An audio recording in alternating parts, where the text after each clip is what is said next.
The Prime Minister, during his address to the nation, discussed the affairs of state-owned oil company Petrotrin, a conversation he said was precipitated by its recent playout with the Oilfield Workers Trade Union.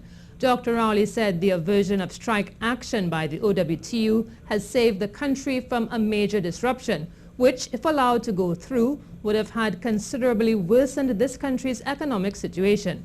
In this compilation report, Janine Browne takes us into what some of this country's economic and energy experts make of the PM's address. Laying the cards on the table regarding Petrotrin's affairs, Prime Minister Dr. Keith Rowley revealed the company currently suffers a debt of 13.2 billion TT dollars. Of this, 1.2 billion TT dollars is owed to government in unpaid taxes. Dr. Rowley said the company has been instructed to cut its operational costs, almost half of which is presently allocated to a wage bill of 1.9 billion TT dollars. While some economists think the PM's words hinted at privatization, former Energy Minister Conrad Enel believes the writing is on the wall. The Prime Minister is not hinting at privatization. The Prime Minister has made a statement that the policy position going forward is privatization.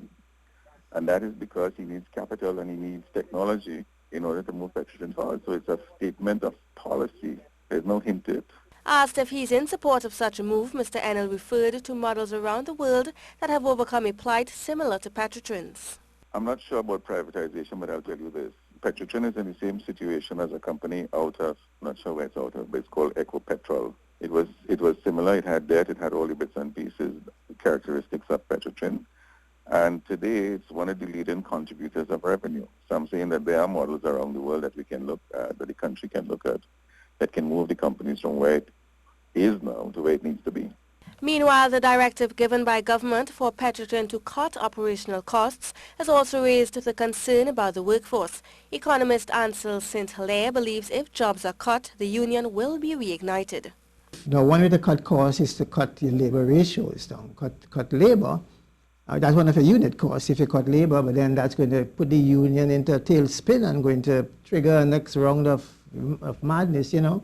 So it's a case where one way to cut costs is by efficiencies, by making sure your operational processes and procedures are really up to scratch, you know. Economist Indira Sajwanali, who says it's important that the nation knows the state of the company, commended Dr. Rowley for his transparency. She posed the question, however, of exactly how Petrotrin will be able to pay the 5% salary increase to workers. Certainly the first 5% is the one that is very, very iffy, and I'm as confused as you are in terms of where that is going to come from, because we hear that that is going to be paid out as early as the end of this particular month.